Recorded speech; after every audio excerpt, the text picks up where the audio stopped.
எல்லாருக்கும் வணக்கம். Super star அப்படி வராது. சூப்பர் ஸ்டார் அப்படி அப்படியும் வராது. எனக்கு வராது விடுங்க. சூப்பர் ஸ்டார் யாருன்னு நான் கேட்டா சொல்றேன், நான் பாடுறேன் அது. ஆ? சூப்பர் ஸ்டாரு யாருன்னு கேட்டா சொல்லுங்க. நானு உங்களுக்கு இன்ட்ரோ கொடுக்கலாம்னு நினைச்சேன். அவரே கொடுத்துக்கிட்டாரு. என்ன விஷயம்னா சூப்பர் ஸ்டார் யாருன்னு கேட்டா சின்ன குழந்தையும் சொல்லும் அப்படின்ட்டு திமுகவுடைய தலைவர் ஐயா ஸ்டாலின் அவர்கள் தன்னுடைய தேர்தல் அறிக்கையை பத்தி பேசியிருக்காரு. அது மட்டும் இல்லாம நேத்து கேள்விப்பட்டிருப்பீங்க இந்த ஆராசா பேசின வீடியோ ஆடியோ பரவலா பரவிட்டு இருந்துச்சு. இப்ப ஸ்டாலின் ஐயா அவர்கள் அதை எப்படி உல்டாவா பண்ணியிருக்காரு அப்படின்னா எடப்பாடி பழனிசாமி அவர்கள் பேசினதை வச்சு என் தந்தையை அவர் இழிவுபடுத்தி விட்டார், என் கண்ணில் கண்ணீர் தாரை தாரையாக கொட்டுகிறது, அவர் யார் அவர் ஒரு சிங்கம், வங்கக்கடல் எல்லை, இது சிங்கம் பெத்த புள்ளங்கிற மாதிரி டயலாக் பேசிட்டு இருக்காப்புல. உண்மையாவே அந்த பேசின வார்த்தைகள் எல்லாம் பேசினது ஆராசா அவர்கள். அதை பத்தி அவர் எதுவும் பேசல. அதை பத்தி நம்முடைய நண்பர் கிஷோர் கேசாமி அவர்கள் நம்மோட பேசுறதுக்காக வந்திருக்காரு. வணக்கம். வணக்கம். சொல்லுங்க, உங்க தலைவரை பத்தி தான் பேசியிருக்காரு. யாரு? எடப்பாடி பழனிசாமி அவர்களை பத்தி. என்ன அவர் சொல்லிட்டாரா? சரி, விஷயத்துக்கு வருவோம். என்னன்னா, இவர் வந்து கருணாநிதி சிறை கைதியாக வைக்கப்பட்டார், வீட்டு சிறையில் வைக்கப்பட்டார். அப்படி கூட சொல்லிங்க. அது அவர் சொல்றதை விடுங்க. ம். இந்த குற்றச்சாட்டை முதல்ல சொன்னது யாரு? ஆராசம். அதுக்கு முன்னாடி அழகிரி. எப்போ? 2014 சொல்லிட்டாரு இது. சரியா? அப்போ உண்மையாகவே நான் ஆரம்பத்துலேயும் சொல்லிக்கிட்டு இருக்கேன். எல்லாரும் சொல்லி ஜெயலலிதா அவர்கள் 75 நாட்கள் அல்ல 70 நாட்கள் வந்து அவங்க அப்போலோவில் இருந்தாங்க அப்படின்றது வந்து மர்மம். நான் சொல்கிறேன், கருணாநிதியோட மரணம் தான் மர்மம். கருணாநிதியுடைய மரணம் தான் மர்மம். ஏன்னா கருணாநிதியை யாருமே சந்திக்க முடியாதபடிக்கு அவர்கள் ஒரு திரையை போட்டு விட்டார்கள். இன்னும் சொல்ல வேண்டும் என்றால் இது அழகிரியே என்கிட்ட சொன்னார். இது அழகிரி அண்ணனே பர்சனலாக என்கிட்ட சொன்னது. சரியா? இது அழகிரி அண்ணனே அவர் மறுக்க முடியாது. ஏன்னா என்கிட்ட சொன்னது. ஏன்னா எங்கள் அப்பாவுக்கு எப்பவுமே எல்லாரையும் பார்த்து டெய்லி சந்திச்சுக்கிட்டே இருக்கணும். இப்போ நீங்கள் துரைமுருகன், அப்புறம் பொன்முடி, அப்புறம் மூத்த ஆற்காடு நிர்வாகிகள், அப்போ ஆற்காடு இருப்பார் அவர். இவங்க எல்லாரும் டெய்லிக்கு வந்து எல்லார்ட்டையும் வந்து பேசிக்கிட்டு எல்லாரையும் சந்திக்கிறது அப்படின்றது அவருக்கு ரொம்ப பிடித்த ஒரு விஷயம். சரியா? அதை வந்து படிப்படியாக குறைச்சாங்க. 2014 அப்புறம் அது குறைக்கப்பட்டது. அது குறைக்கப்படவில்லை என்று காண்பிக்க வேண்டும் என்பதற்காக அப்பப்போ யாராவது ஒருத்தரை கூப்பிட்டு கருணாநிதி வந்து இந்த ஹாலில் உட்காந்துருப்பார். அவர் பக்கத்தில் நின்று பேசுகிற மாதிரி ஒரு ஃபோட்டோ வரும், இல்லை ஒரு வீடியோ வரும், இவ்வளோதான் வரும். சரியா? உண்மை என்னன்னா அவரை சந்திப்பவர்களுடைய எண்ணிக்கை குறைக்கப்பட்டது, வெகுவாக குறைக்கப்பட்டது. குறைந்ததா குறைக்கப்பட்டது. அவர் குறைக்க மாட்டாருங்க. கருணாநிதியை பொறுத்திருக்கும் அவர் வந்து எனக்கு பிடிக்காத ஒரு கேரக்டர். பட் அவருடைய இன்னரண்ட் கேரக்டர் என்னென்னா அவர் எல்லாரையும் சந்தித்து கொண்டே இருக்க வேண்டும்ன்றது தான். அவருக்கு எப்பவுமே வந்து தான் வந்து ஒரு பேசு பொருளாக இருக்கணும், தன்னை ஒரு எங்கேஜிங்காகவே வச்சுக்கணுன்றது அவருடைய வாழ்நாளில் அவர் கடைபிடித்த ஒரு விஷயம். சரியா? அப்படி இருக்கும் பொழுது அவரை வந்து நீங்கள் சிறை கைதியாக தான் வச்சுருந்தீங்க. நித்யான்னு அவர் தான் பார்த்துப்பார். சரியா? இவன் வரான்ல, இந்த உதவாநிதி வரான் பாருங்க, தாத்தா தாத்தா தாத்தா அப்படின்னு அவர் இப்படி வந்துருப்பார். யாருடைய வயோதிகத்தையும் வந்து கேலி பண்ணணுன்றதுக்காக நான் சொல்லலை. ஆனால் வயது மூப்பு எல்லாருக்கும் வரும், எனக்கும் வரும், இல்லை எல்லாருக்கும் வரும். சரியா? பட் என்னன்னா இவன் கொடுக்குற அந்த போஸு, இந்த இதெல்லாம் பாருங்க, இவன் என்னைக்காவது ஒரு நாள் கருணாநிதிக்கு ஏதாவது ஒரு பணிவிடை செஞ்சிருப்பானா? தெரியல, நான் பார்த்ததில்லை, கிடையாது. சரியா? அவன் வந்து சும்மா போஸ் கொடுத்துட்டு போகிறது தான். முழுக்க செஞ்சது யாருன்னா நித்யா அப்படின்ற நபர். அவர் தான் வந்து முழுக்க கருணாநிதிக்கு எல்லாமே வந்து பணிவிடையெல்லாம் செஞ்சுட்டு போனது. அவர் தலித் சமூகத்தை சேர்ந்த ஒரு நபர். சரியா? அவ்வளோ ஒரு கருணாநிதி மேலே அவ்வளோ ஒரு பாசத்தோடையும் பற்றோடையும் விசுவாசத்தோடையும் இருந்தவர். இன்னைக்கு அவர் எங்கே இருக்காரு யாருக்கா தெரியுமா? நீங்கள் பேரை நீங்கள் சொல்லி தாங்க தெரியுது. சரியா? யாருக்கும் தெரியாது. எனக்கு தெரிஞ்சு கருணாநிதி இறந்ததுக்கப்புறம் ஒரு மாதத்துக்கு அப்புறம் நினைக்கிறேன், ஒரு நாள் பார்த்தீங்கன்னாக்கா அவர் போய் அந்த சமாதியில் வந்து சமாதி மேலே படுத்துக்கிட்டார். கொஞ்ச நேரம் தூங்குறேன் நான் அவரோட கால் நிழலில் அப்படின்னு சொல்லி அவர் அப்படியே படுத்து தூங்கினார். அது கூட வீடியோலாம் வந்தது, டிவிலாம் வந்தது. எது சொல்கிறேன்னா, இந்த மாதிரி நபர்கள் உண்மையாகவே விசுவாசமாக இருந்தவங்கெல்லாம் ஓரங்கட்டப்பட்டு விட்டார். கருணாநிதியோட கடைசி காலத்தில் அதைத்தான் செஞ்சாங்க. அப்புறம் கடைசியில் பார்த்தீங்கன்னா கருணாநிதியை மேலேருந்து கொண்டு வருவாங்க, கீழே மேல் ரூம்லேருந்து கீழே கொண்டு வருவாங்க. சரியா? அது யார் கொண்டு வந்தாங்க பார்த்தீங்களா? அழகிரி கொண்டு வந்திருப்பார். அழகிரி கருணாநிதி வீட்டுக்கு போய், கோல்மால்புரம் வீட்டுக்கு போய் அங்கேருந்து மேல் மாடத்துலேருந்து கீழே கொண்டு வருவாங்க கருணாநிதி. அவர் தான் சண்டை போட்டு ஹாஸ்பிட்டலுக்கு கூட்டு போகிறீங்களா இல்லையா நீங்கள் அப்படின்னு சொல்லி மிரட்டி கூட்டு வந்து அதுக்கப்புறம் தான் காவேரி மருத்துவமனையில் சேர்த்தது. சரியா? அவர் வரலைன்னா நீ சேர்த்திருக்க மாட்டாங்க. ம். இதெல்லாம் எது நான் சொல்ல வரேன்னா, வீட்டு சிறையில் அவர் வைக்கப்பட்டார் என்பது சத்தியமான உண்மை. ம். அதை கடந்து இன்னொரு ஒரு உண்மையும் சொல்கிறேன் நான். ம். 2014க்கு அப்புறம் அந்த அறக்கட்டளைகள்லாம் இருக்குது பாருங்க. திமுகவுடைய பேரில், கட்சியுடைய பேரில், இப்போ நீங்கள் ஒவ்வொரு கட்சியும் எடுத்துப்போம். அதிமுக எடுத்துக்கிட்டீங்கன்னாக்கா அதிமுகவுடைய வங்கிகள் 2 வங்கி கணக்கு இருக்குது. 2 வங்கி கணக்கில் எவ்வளோ வருவாய் இருக்குது, எவ்வளோ செலவு இருக்குது அப்படின்றது ஒவ்வொரு பொதுக்குழுலும் அது படிக்கப்படும். இவ்வளோ கையிருப்பு இருக்குது, இவ்வளோ வந்து வைப்பு நிதியாக வைக்கப்பட்டிருக்கு, இவ்வளோ வருவாய், இவ்வளவு செலவு, வட்டி இவ்வளோ வந்திருக்கு அப்படின்னு இருக்கும். பார்த்தீங்கன்னா அதிமுகவுடைய பொதுக்குழு இதில் பார்த்தீங்கன்னா 100 கோடியோ 150 கோடியோ 200 கோடியோ ஏதோ ஒரு அமௌண்ட் அது படிப்பாங்க. வைப்பு நிதியாக இந்த வங்கியில் இப்படி இருக்குது அப்படின்னு சொல்லிட்டு. உதாரணத்திற்கு முத்துராமலிங்க தேவர் அவர்களுடைய அந்த குரு பூஜை வருது இல்லையா, அதுக்கு வந்து அவருக்கு அணிவிக்கப்படக்கூடிய அந்த தங்க கவசம் இருப்பார். அது வந்து அதிமுக டெபாசிட் மாதிரி போட்டு வச்சுருப்பாங்க. இதில் ஒரு பேங்க் அக்கௌண்ட்டில். அது ஒவ்வொரு ஆண்டும் அந்த குரு பூஜை வரும்பொழுது அதை போய் அதிமுகவுடைய பொருளாளரும் மற்ற தலைவர்களும் பார்த்தீங்கன்னாக்கா அவங்க போய் அதை வெளியில் எடுக்கலாம். எடுத்து கொண்டு போய் அந்த குரு பூஜைக்கு கொடுத்து அவர் தேவர் அவர்களுக்கு அவருடைய திருவுருவத்துக்கு அணிவிக்கப்பட்டு அதுக்கப்புறம் திருப்பி கொண்டு போய் பேங்க்கில் வச்சுருவாங்க. இதுதான் வழக்கம். சரியா? அப்போது அந்த கட்சியுடைய வரவு செலவு அப்படின்றது அந்த கட்சியோட பேரில் இருக்குது. யார் பொருளாளரோ, இன்னைக்கு திண்டுக்கல் சீனிவாசன் பொருளாளர்னா அவர் பேரில் அவர் தான் அதை ஹேண்டில் பண்ணுவார். அவர் தான் அந்த இதை சைன் போட வேண்டிய ஒரு அத்தாரிட்டியாக அவர் இருப்பார். சரியா? இதுக்கு முன்னாடி பார்த்தீங்கன்னாக்கா பன்னீர்செல்வம் இருந்திருக்காரு. அதுக்கு முன்னாடி நம்ம டிடிவி தினகரன் இருந்திருக்காரு. சரி, அது மாதிரி நிறைய பேர் அந்த அந்த பொறுப்பில் இருந்திருக்காங்க. எனக்கு தெரிஞ்ச ஒரு முறை பன்னீர்செல்வமே இதை பதிவு பண்ணியிருக்காரு. என்னென்னா ஜெயலலிதா அவர்களுக்கு அவங்களுடைய வங்கி அக்கௌண்ட்டெல்லாம் ஃப்ரீஸ் பண்ணிட்டாங்க. வங்கி கணக்கெல்லாம் வந்து ஃப்ரீஸ் பண்ணிட்ட காரணத்தினால அவங்களுக்கு வந்து இந்த வக்கீல்களுக்கு பணம் கொடுக்க வேண்டியது. அப்போ அதுக்காக வேண்டி கடன் வாங்கினாங்க. கட்சியிலேருந்து கடன் வாங்கினாங்க. கடன் வாங்கி திருப்பி கட்டிட்டாங்க. ஏன்னா என்னுடைய வழக்குன்றது என்னுடைய தனிப்பட்ட விஷயம். அதை நான் கட்சியோட நான் இணைக்கக்கூடாதுன்ட்டு. ஆனால் இவங்க அப்படி கிடையாது. திமுக பேரில் ₹1 கூட சொத்து கிடையாது. சொத்து எல்லாமே அறக்கட்டளைகள் பேரில் இருக்குது. முரசொலி அறக்கட்டளை, அஞ்சுகம் அறக்கட்டளை, இந்த மாதிரி ஒரு 3-4 அறக்கட்டளைகள் இருக்குது. இந்த அறக்கட்டளைகள் பேரில் தான் எல்லா சொத்துக்களுமே இருக்குது. அந்த அறக்கட்டளைகளில் இதில் நீங்கள் ஸ்பெக்ட்ரம் ராஜா பேசுகிறதுல முக்கியமான ஒரு விஷயம் இருக்குது. என்னென்னா 2008 இதே கோல்மாலபுரம் வீட்டில் கருணாநிதி ஒரு முடிவெடுக்கிறார். என்ன தெரியுமா? அவருடைய வீட்டை வந்து அவருடைய காலத்திற்கு பின்னர் தயாளம்மாள் அவர்கள் அனுபவிக்கலாம்.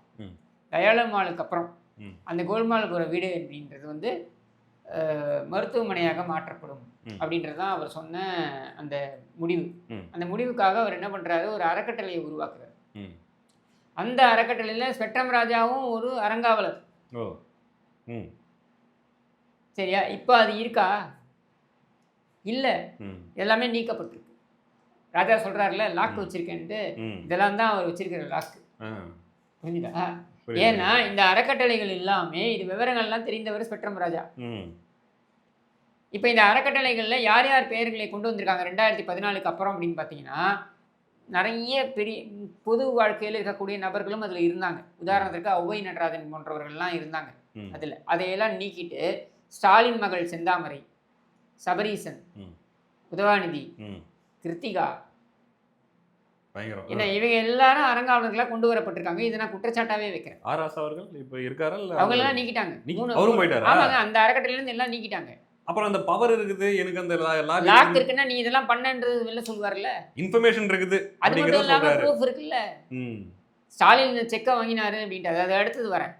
சரியா? இப்போ இதெல்லாமே வந்து தெரியாதா? அங்கே இருக்கிறவங்களுக்கு, கட்சியில் இருக்கிறவங்களுக்கு தெரியாதா? கீழே அடிமட்ட தொண்டருங்க அதெல்லாம் தெரியாது. அவனை பொறுத்திருக்க ஸ்டாலினுக்கு அப்புறம் உதவாநிதிக்கு இன்பநிதி, இவ்வளோதான் அவனுக்கு தெரியும். பட் கட்சியில் மூத்த தலைவர்கள் இருக்காங்கல்ல. கருணாநிதி காலத்தில் கருணாநிதியுடன் பயணித்தவர், கட்டாயம் தெரிஞ்சிருக்கும். துரைமுருகன்லாம் கருணாநிதியுடன் பயணித்தவர். சரியா? இப்போ அவருக்கு தெரியாதா? ஏன் இந்த வயசுலையும் அவர் கொடுக்குறாங்க எம்எல்ஏ சீட்டு? நீ கொடுக்காம தான் இருந்து பாரு. எல்லாருமே லாக்கு வச்சுருக்காங்க. KN நேரு, பொன்முடி. சரியா? பொன்முடி கொடுக்கலன்னா அவர் பையனுக்கு கொடுத்தாங்கல்ல, கொடுக்க முடியாதுன்னு சொல்லி தான் பாரு. இவங்க எல்லாமே லாக் வச்சுருக்காங்க.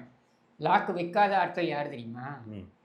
இந்த அதிமுகலேருந்து போன நபர், பரிதாபப்பட்ட ஜீவன்கள். யாருன்னா இந்த சேகர் பாபு, சேகர் பாபுக்கு அங்க லாபி இல்லையா? அவர் எதுவுமே லாபி அதான் சொல்றேன். இவங்கெல்லாம் என்னன்னா இவங்களுடைய இவங்க இந்த மாதிரி பழகினது கிடையாது. ஏன்னா இவங்கெல்லாம் எப்போ வந்து சேர்றாங்க? கருணாநிதி, ஸ்டாலின் இவங்கெல்லாம் வந்து அதிகாரத்துக்கு வந்ததுக்கு அப்புறம் அதிகாரத்தில் இருக்கும்பொழுது, அதாவது 2006லேருந்து 11 இந்த காலகட்டங்களில் தான். அதாவது அந்த இடத்துல அவங்க தாங்க பவர்ஃபுல்லா இருக்காங்க. ஆரம்பத்தில் கட்சி வந்து பிரச்சனையில் இருந்த பொழுது, எம்ஜிஆர் காலத்தில் கட்சி பிரச்சனையில் இருந்த பொழுது, செல்வி ஜெயலலிதா முதல் முறை 91 96 இருந்தபொழுது கட்சி பிரச்சனையாக இருந்து வைகோ பிரிஞ்சு போனார் பாருங்க. அந்த சமயத்தில் கூட இருந்தாங்கல்ல, அவங்க எல்லாரும் வந்து உண்மையான கருணாநிதியும் உண்மையான ஸ்டாலினையும் பார்த்தவங்க. இப்போ உதாரணத்துக்கு பொன்முடி வந்து ஸ்டாலின் போய் செல்லாமரசு காலத்துக்கு எதிராக பொறுக்கினாருனாக்க கூடவே பொன்முடியும் போயிருப்பான். சரியா? இவ்வளவுதான் இவங்க. அப்போ அவங்களுக்கு தெரியாதா? 2 பேரும் சேர்ந்துனடா பொறுக்கித்தான் நல்லா பண்ணோம், இன்னும் நீ பெரிய இதுவா நீ அப்படின்ற எண்ணம் மட்டும்தான் இருக்கும். இது எல்லாருக்குமே வரும் இயல்பா. சரியா? இப்போ என்னன்னா அந்த நபர்கள் எல்லாருமே லாக்க வச்சிருப்பாங்க. அதான் கே நேரு எதுவும் பேச முடியலையே. நீ பேசித்தான் பாரு. நீ சேகர் பாபு நீ எப்படி நடத்துறியோ, ஏவாவேலு எப்படி நடத்துறியோ, அந்த மாதிரி உன்னால வந்து கே நேரு நடத்த முடியுமா? சேகர் பாபுவா இருக்கட்டும் இல்லை ஏவாவேலுவா இருக்கட்டும், அந்தந்த பகுதிகளில் அவங்க பவர்ஃபுல்லாக தாங்க இருக்காங்க. பவர்ஃபுல்லாக விடுங்க. பவர் அதிகாரம் இருக்கும்போது எல்லாருக்கும் பவர் இருக்குங்க. உதவானந்தி கட்டி பிடிக்கிறான் பாருங்க, ஒரு நாய் கட்டி பிடிச்சி போஸ்ட் கொடுக்குறான் பாருங்க, அந்த நாய்க்கு கூட பவர் இருக்குங்க. சரியா? அதிகாரம் இருக்கிற வரைக்கும் அதுக்கு கூட பவர் இருக்கும். சரியா? அது மேட்ரு கிடையாது. ஒரு இதுவே சொல்லாடலே இருக்கு. ஏன்னா அதிகாரம் இருக்கும் பொழுது அந்த அதிகாரம் படைத்தவன் வீட்டு நாய் செத்து போனா கூட லைன் கட்டி நிற்பாங்க அஞ்சலி செலுத்துறதுக்கு. அதிகாரம் இல்லைன்னா இவனே செத்தா கூட கண்டுக்கிறதுக்கு ஆள் இருக்காது. இதுதான் மனித இயல்பு. ஸோ நான் இங்கே என்ன சொல்ல வரேன்னா, நீங்கள் சேகர் பாபு வந்து இப்போது அந்த அம்மா யார் துர்கா ஸ்டாலின் அவங்க போய் உட்காடுறாங்க காருக்குள்ளே, அவங்க புடவை வந்து அந்த டோர்கிட்ட இவன் போய் இப்படி எடுத்து அது மாட்டாமல் இருக்கணும்னு இவன் போய் எடுத்து விடுறாங்க. இது கே நேரு பண்ணுவானா? ஒரு பாதுகாப்புக்காக பண்ணுறாப்புல. கே நேரு அதை பண்ணுவாரா? இல்லைங்க, நீங்கள் தான் சொல்லணும். பண்ண மாட்டாப்புல. சரியா? அப்போது அந்த இடத்துல இவங்க எல்லாருமே அதனால தான் அதிமுக ஆட்களை எடுத்து அங்கே வச்சுக்கிறது. சரியா? ஏன்னா திமுக ஆட்கள் ஸ்டாலினுடைய உண்மை முகத்தை தெரிந்தவர்கள், கருணாநிதியோட உண்மை முகத்தை தெரிந்தவர்கள். நாளைக்கு ஆட்சியில் இல்லைன்னா நம்ம ஓபிஎஸும் டம்மி தானே? அப்போ இப்போவும் டம்மி தான். அது ஆட்சியில் இருந்தால் மட்டும் என்ன பெரிய இதுவான ஒன்றும் கிடையாது. அவன் எப்பவுமே டம்மி தானே. சரியா?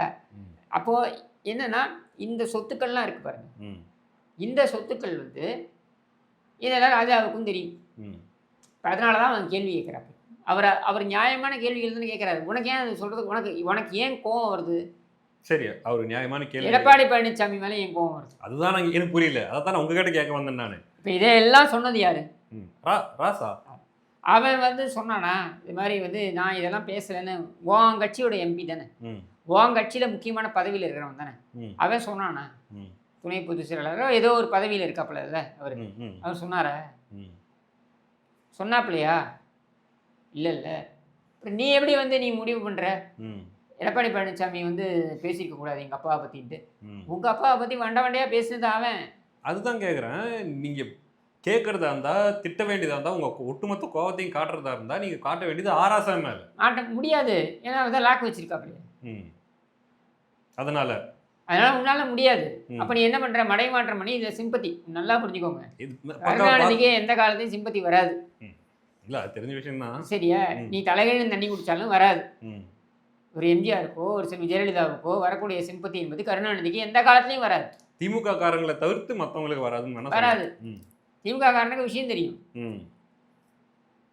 சரியா? வேற யாருக்கும் வராது. எப்படி வரும்? இப்போ இன்ஃபேக்ட் எனக்கு வந்து எடப்பாடி பழனிசாமி அவர்களை வந்து நானே விமர்சனம் நிறைய பண்ணியிருக்கேன். எனக்கு அவர் மேலே மரியாதை கூடியதே முக்கியமான காரணம் என்ன, கருணாநிதி பதக்கத்தில் இடம் கொடுக்க முடியாதுன்னு சொன்னார்ல. பல அதிமுக காரங்க அந்த இடத்துல தாங்க கனெக்ட் ஆகுறாங்க. அங்கே தான் வந்து எடப்பாடி பழனிசாமி மேலே எனக்கு வந்து அப்படி ஒரு அவரை கோவில் வச்சு கும்பிடணும்பா அப்படின்னு தோணுது. ஏங்க தோணுது? ஒரே முக்கியமான காரணம், வாழ்நாள் விசுவாசி எடப்பாடி பழனிசாமிக்கு நான். ஏன் அப்படின்னா இந்த ஒரு காரணத்துக்குன்னே சொல்லலாம். என்னன்னா கருணாநிதி பதவிக்கெல்லாம் இடம் கொடுக்க முடியாது. எந்த அதிமுக காரன் கொடுப்பான்? ஐயா ஸ்டாலின் அவர்கள் இப்ப கதறிட்டு இருக்கிறாரு. அதை தான் சொல்றேன். படியேறி போனேன். நீ படியேறி போ, படி இறங்கி போ. நீ தான் அவர் தவழ்ந்து வந்தாருன்னு. தவழ்ந்து வந்த அவர்கிட்ட நீ தவழ்ந்து போனல. கேவலம் ஒரு குழிக்கு தானே பிச்சை எடுத்துன்னு போனீங்க. அதுக்கு முன்னாடி கருணாநிதி ஒரு செயல்படாத எம்எல்ஏ. சரியா? கருணாநிதி எம்எல்ஏவா தொடர்றதுக்கே அதிமுக போட்ட பிச்சை ம். சட்டமன்றத்தில் ம். என்ன தீர்மானம் கொண்டு வராங்க. 3 மாதத்துக்கு ஒரு முறை வந்து வருகை பதிவேட்டில் நீ கையெழுத்து போடணும். கையெழுத்து போடுற அளவு கூட கருணாநிதி கிடையாது. இவர் சொல்றாரு, அவர் சிங்கம் மாரி இருந்தாரு. சிங்கம் மாரி இருந்தா எதுக்குடா எக்ஸ்டென்ஷன் கேட்கணும்? ம். சிங்கம் மாரி இருந்தார்ல, ஏன் எக்ஸ்டென்ஷன் கேட்டீங்க? சிங்கம் மாரி இருந்தவன் செயல்பட முடியலன்னு தானே நீ எக்ஸ்டென்ஷன் கேட்ட. அதனால தானே அவர் இருக்கிற வரைக்கும் அவர் எம்எல்ஏவா இருந்துட்டு போகட்டும் அப்படின்னு நம்ம வந்து அதிமுக தீர்மானத்தை போட்டு அதிமுக இந்த தீர்மானம் போடலைன்னா சரி நீ முன்னாள் எம்எல்ஏவா இறந்து போயிருப்பார் கருணாநிதி. முன்னாள் முதலமைச்சர் மட்டும் இல்லை, முன்னாள் எம்எல்ஏவாகவும் இறந்திருப்பார் கருணாநிதி. சரியா? உடல்நல குறைபாடு விமர்சிக்க வேண்டாம். நான் உடல்நல குறைபாடு விமர்சிக்கல, நான் சொல்றதை புரிஞ்சுக்கோங்க. ஸ்டாலின் சொல்றாருல சிங்கம் மாதிரி இருந்தாலும் சிங்கம் மாதிரி இருந்தவர் எதுக்குடா நீ கேட்குற அப்போ எக்ஸ்டென்ஷனு கையெழுத்து போட முடியல அப்படின்னு தானே கேட்குறீங்க. அப்போ நீங்கள் என்ன சொல்ல வரீங்க இதுல இருந்து அப்படின்னா அதிமுக போட்ட பிச்சை இல்லைன்னா கருணாநிதிங்கிற நபர் முன்னாள் முதலமைச்சர் மட்டும் கிடையாது, முன்னாள் எம்எல்ஏவாக இறந்து போயிருப்பார். புரியுது. இதான் உண்மை. இது சொல்றதுல என்ன தயக்கம், இதுல சொல்றது என்ன எதிர்க்க முடியும்? சரி, இது உண்மை, இதெல்லாம் ஒரு பக்கம் இருக்கட்டும். இதெல்லாம் பதிவு செய்யப்பட்ட வரலாற்று உண்மைகள். நாம இப்ப ஸ்பெக்ட்ரம் ராஜாவுக்கு வருவோம். ஸ்பெக்ட்ரம் ராஜா சொன்னதுக்கு ஸ்பெக்ட்ரம் ராஜா தான் நீ சண்டை எடுக்கணும். ஆமா, அதுதான் கேட்கணும். ஏன் எடப்பாடி பழனிசாமி சொல்ற? நாங்க கேள்வி தானே கேட்கிறோம். அந்த வீடியோல எடப்பாடி பழனிசாமி அவர்கள் தெளிவா சொல்றாப்ல, இப்படியாக ஆர் ஆசா அவர்கள் கூறியிருக்கிறார் அப்படின்னு சொல்றாரு. அவர் தன்னுடைய சொந்த கருத்தை அவர் எங்கேயும் சொல்லவே இல்லை. அப்புறம் அவர் சொன்னாருன்னா அதை போய் கேளு. ஸ்பெக்ட்ரம் ராஜா என்ன சொல்றாப்புல? அது அவர் குரல் இல்லைன்னு சொல்றாரா? இல்ல இல்ல, என் குரல் தான் எடிட் பண்ணிட்டாங்க. உன் குரல் என்ன எடிட் பண்ண முடியும்? ஸ்டாலின் ஒரு தத்தின்னு சொல்றதை எடிட் பண்ண முடியுமா? ஏங்க அந்த வீடியோ அந்த ஆடியோ கேட்கும்போது நல்லா தெரியுதுங்க. எடிட் பண்றதுக்குலாம் அங்க ஒண்ணுமே இல்ல, ஸ்கோப் கிடையாது, ஃப்ளோ பக்காவா இருக்குது. அப்புறம் எப்படி இது பண்ண முடியும்? சரி, அப்படியே எடிட் பண்ணா நீ சொல்ல போற அப்படின்னாலும் உன் குரல் தானே அது. நீ சொல்லாத ஒன்றத்தை சொல்லிட்டாங்களாங்க. இல்ல இல்ல, அப்புறம் எப்படி இதை வந்து நீ வந்து ஒரு பெரிய ஏதோ ஒரு எடப்பாடி பழனிசாமி வந்து என் தந்தையை இப்படி தவறாக என்ன தவறாக பேசணும்? உன் தந்தை இருக்கும் பொழுதே செயல் தலைவராக சொல்லிக்கிட்டு உன் தந்தையை செயல்பட விடாமல் செய்தது நீ. சரியா? செயல்படாத நிலையில் இருந்த உன் தந்தைக்கும் எக்ஸ்டென்ஷன் கொடுத்து அந்த பதவி எக்ஸ்டென்ஷன் அப்படின்ற பிச்சையை போட்டது எடப்பாடி பழனிசாமி. குழி புதைக்கிறதுக்கு கொடுக்க முடியாதுன்ட்டாங்க. ஆமா, ஏன்னா அண்ணா முதலமைச்சராக இருந்தார், எம்ஜிஆர் முதலமைச்சராக இருந்தார், செல்வி ஜெயலலிதா முதலமைச்சராக இருந்தார், கருணாநிதி முதலமைச்சராக இருந்தாரா? முதலமைச்சராக இறக்கல. ஆனா காமராஜர் அவருக்கு வந்து போய் கேட்கும்போது கருணாநிதி அவர்கள் என்ன சொன்னார் அப்படிங்கிறது எல்லாருக்கும் திண்டிவன ராமமூர்த்தி தான் அப்போ இதுவாக இருந்தார், இது பொதுச் செயலாளராக இருந்தார் ஸ்தாபன காங்கிரஸுக்கு. அவர் கோரிக்கை வைத்த போது நிராகரிக்கப்பட்டது. அதுக்கப்புறம் தான் அவர் தகனம் செய்யப்பட்டார். இல்லைன்னா அவரை அங்குதான் அடக்கம் செய்வதற்கு அவர்கள் கோரிக்கையை வைத்தார்கள். நிராகரிக்கிறதுக்கு அவர் சொன்ன காரணம் என்னது? எங்க அண்ணா இதையே வந்து மெயின்டைன் பண்ண முடியல அப்படின்னு அவர் தான் சொல்லியிருக்காரு. சரியா? இதெல்லாம் வந்து எங்க நீ கூடவே சுத்துறானே செவ்வாழன் ஒருத்தன் ஹேண்ட்பேக்கை தூக்கிட்டு சுத்துறானே அவன் கூடவே ஒருத்தன் யாரு என்றான், அவனுடைய இந்து பத்திரிகை தான் இதெல்லாம் பதிவு பண்ணி அதுலதான் இருக்கு. நீங்க தான் அடிக்கடி சொல்லுவீங்களே கர்மா இஸ் கருணாநிதின்ட்டு, அந்த கர்மா கருணாநிதி அவர்களுக்கே வந்துருச்சு அப்படிங்கறத நம்மளால பார்க்க முடியுது. அப்போ இது ஓம் பிரச்சனை, இது எப்படி எங்க பிரச்சனையாகும்? உன் கட்சிக்குள்ள பிரச்சனைப்பா. உன் கட்சியில இருக்க ஸ்பெக்ட்ரம் ராஜாவே உன்னை மதிக்கல, உன் கட்சிக்குள்ள இருக்கக்கூடிய கே நேரு உன்னை மதிக்கல. அவன் உன்னை என்ன சொல்றான்றது எனக்கு தெரியும், நான் பதிவு பண்ண விரும்பல. அவ்வளவு கெட்ட வார்த்தையில உனக்கு திட்டாப்புல கே நேரு. சரியா? உன் கட்சிக்குள்ள இருக்கிற பிடிஆர் பழனிவேல் தியாகராஜன் உன்னை மதிக்கல.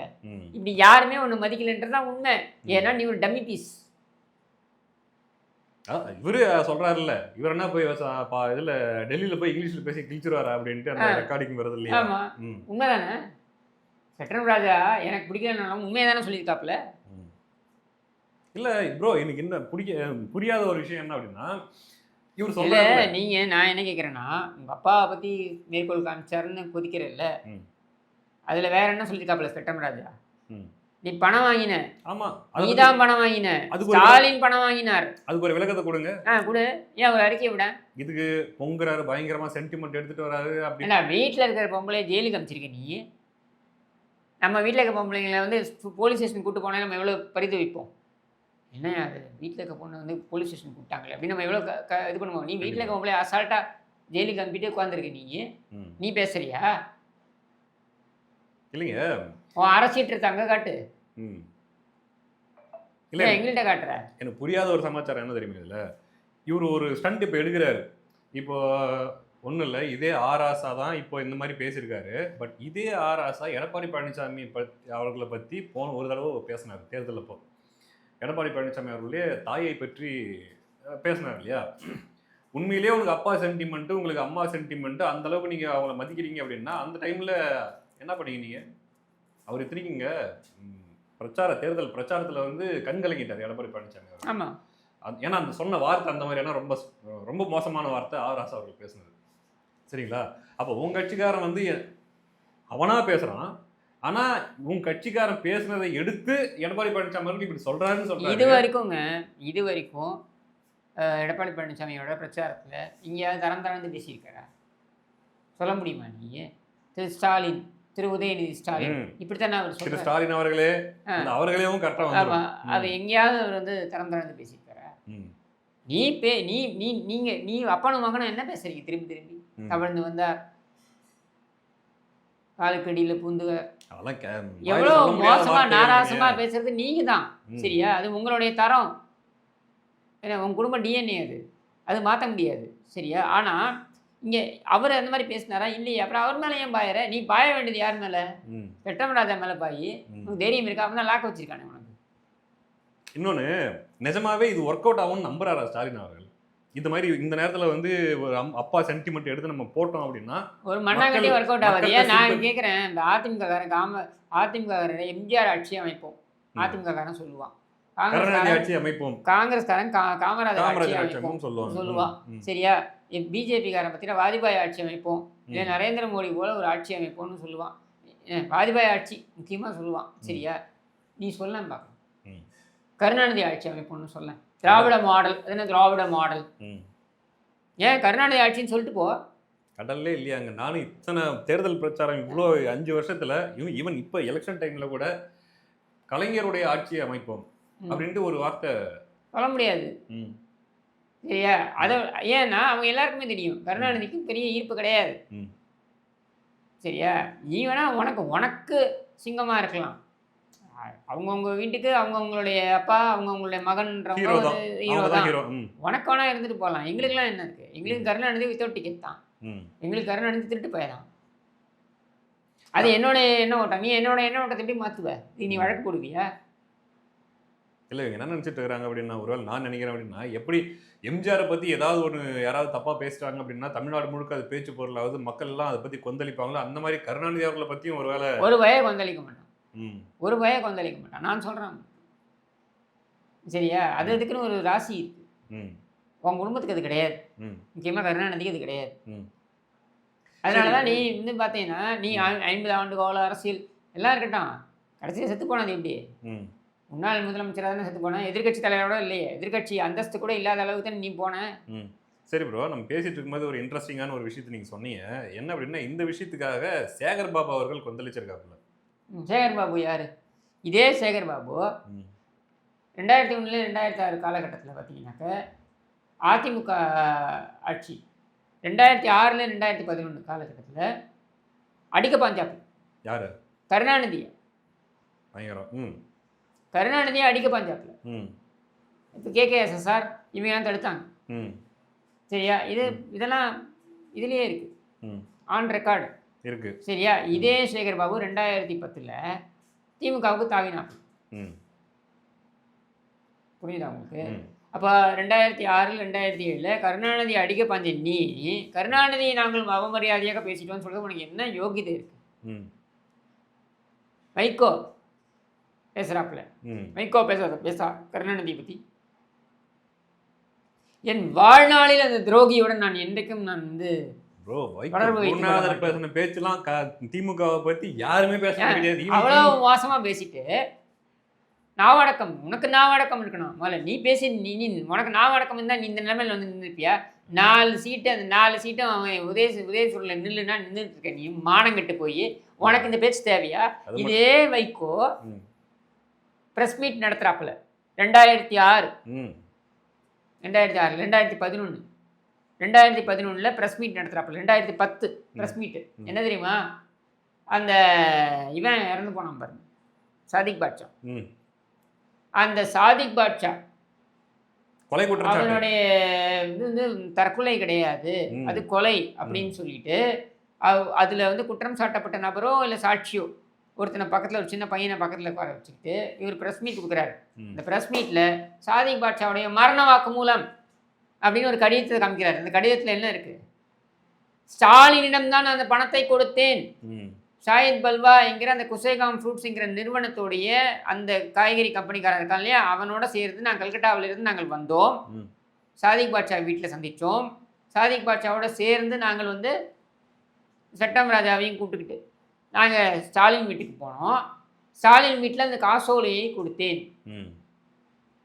இதில் கொடுத்துருக்காங்க, காசோலையை கொடுத்துருக்காங்க.